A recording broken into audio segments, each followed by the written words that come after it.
One of the most common questions I've been asked recently is whether COVID vaccination and indeed other vaccinations affect fertility, because it's a really scary claim. Well, first off the bat, absolutely not. There is no plausible mechanism or scientific reason to think they do, and even recent reviews have looked at this specifically and found that no, COVID vaccination does not affect fertility, and nor, by the way, would you expect it to from a scientific point of view. But the real question here is, why does this claim circulate? And to understand why, you also have to realize that this is not a new claim. Claims about fertility were made with the HPV vaccine. When there was an anti-HPV vaccine movement, one of the number one things they claimed was it affected fertility. This, by the way, was also untrue.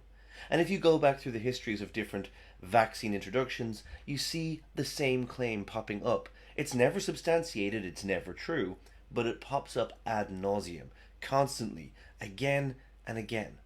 And why is that? Well, to understand that, you have to realize what the anti-vaccine movement want to do. They know that if you are scared, you are far more likely to join their ranks and become vaccine hesitancy. In fact, exposure to anti-vaccine propaganda is the number one cause of vaccine hesitancy. Some people who choose not to vaccinate themselves or their children aren't anti-vaccine, they're scared because they've heard so much of this information. Anti-vaccine activists know that. They know they can scare people by claiming it affects fertility or your children's lives or your life. Of course, these are things we care about. But they've been doing this for decades, for actually hundreds of years, and it is nonsense. The fact that they recycle it for every vaccine that comes out is testament to the fact that they know it works. They know it scares people. It's not testament to the fact it's true. And in fact, anti-vaccine propaganda is a long-standing problem. It's existed since at least the 1700s. So it's been around a very, very long while.